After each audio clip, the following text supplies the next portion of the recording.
Jeff, how's practice today? It's good. I mean, a lot of situations knocked out, and I just told them it's as good a group as we've had has been able to play the game of football, practice a lot of stuff, and do it the right way. And we've been very blessed. We stayed extremely healthy, and it's 8 practices in, and we got a lot done. I'm really proud of where we are. We got a long ways to go, obviously, but for our installs and how much we're doing, our kids are retaining. You know, our ones are pretty efficient, and our twos aren't quite as efficient, and our threes are kind of learning as we go. I was going to ask you about that. You're past the midway point. What have you learned about your team, and then how are some of the new guys adapting? Yeah, they like each other. It's a good locker room. They compete in a good, healthy way. You know, it's not to say we're perfect. We've lost our temper a little bit, but we understand we need each other to get better, and they've really been good so far. What I've learned, I don't know there's enough video evidence to speak for sure. There are some times where I would say one unit's ahead of the other one. There are some times I'd say the other one's better than the other. And it's just really hard because you're not, you know, you go ones, twos, threes. You're trying to get your whole team better. So it's really difficult to assess exactly where we are.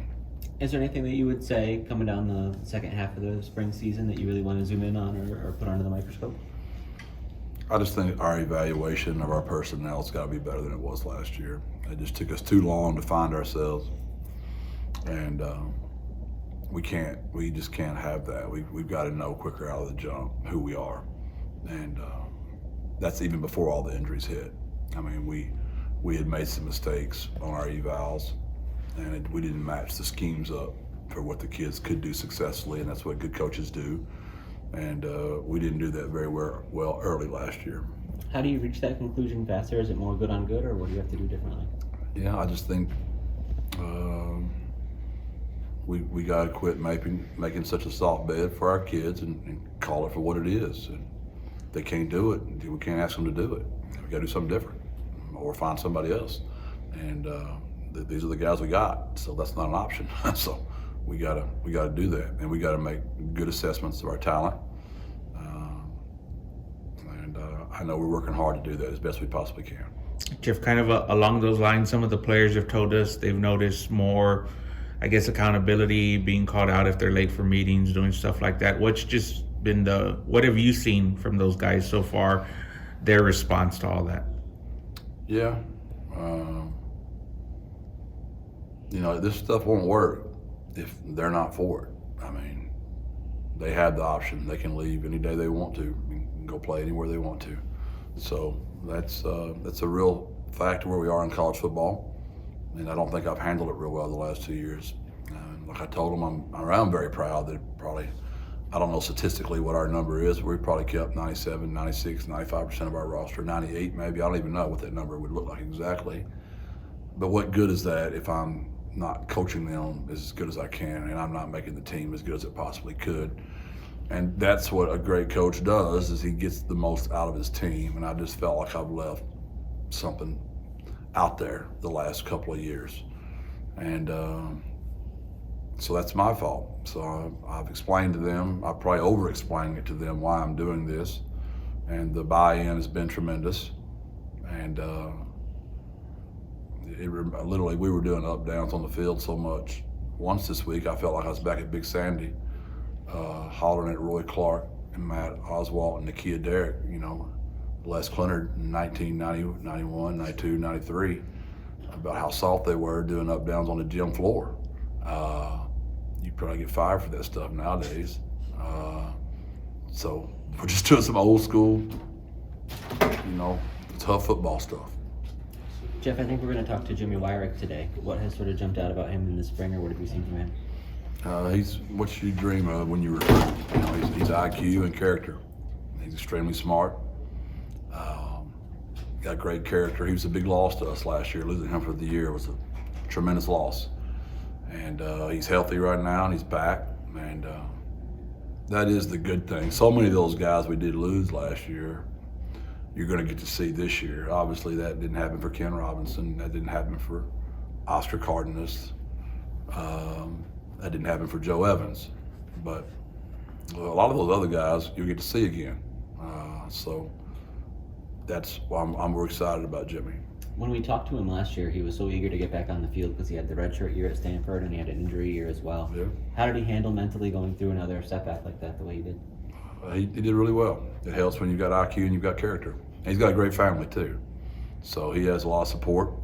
And, I'm sure he had down days I don't even know about. A lot of the time those guys down there in that training room, and there was so many of them down there last year, at least they had a lot of guys to hang out with. But it's a lonely place to be when you're not getting to play on the football field. But Jimmy is back and looking really good. Jeff, I wanted to ask you about Robert Henry. What went into him coming back? Was there ever a chance he wasn't going to come back? I'm sure. I mean, all those guys get hit up all the time. This is his last year. And he knows we've got everybody back on offense. He knows he's got a great quarterback. He's got great tight ends. He's got great receivers. His line's back. Him and Brandon High have a great relationship. They do a really good job back there together. And Will and Bryson, I think we have as good a backfield as there is. And I still have a lot of hope for Frankie, who's still very young. So it's a really good room. It's a deep room. And Robert is really leading more than he ever has. He gets on the kids. He holds them accountable. He's taking great work. I mean, T-Rob has done a great job with that group. Tommy's an older coach. He's an old school coach. He's a tough guy. And he's really getting out to that room, and that room's responding very well. We've looked really good there. We talked to Vic Shaw last week, and I was curious, what was the process like of moving him initially from defensive line to linebacker and having him drop the weight the way he did? Just his motor, how he runs. We're just trying to find a place to get him on the field. And kid loves to play. He loves to play football. And we're just trying to get our best players on the field, and that's a way for us to do that for Vic. Did you push for him to maybe cut some weight and look at that possibility? He made it sound like it happened pretty naturally. I don't know that we pushed it as much as we just have done a better job. Our nutritionist, Paul, is very into his job. He takes great pride in his work, and our strength staff has totally transformed the way we work around here. Those have been the two biggest differences, if I could say, of all spring. Has been the emphasis on our nutrition and our strength staff doing a total overhaul. And all those guys deserve credit for that. Coach K, Philo, all the way to 1 through 5. Those guys have done a fantastic job of flipping our team around. All those kids look a lot better. How did Vic initially handle moving to the new role? I know there's some new responsibilities there with coverage and things like that a lineman isn't used to initially. No, he was a natural. Vic's very smart. Played in a great program in high school in Pleasant Grove, coached by a really good high school football coach, a good friend of mine.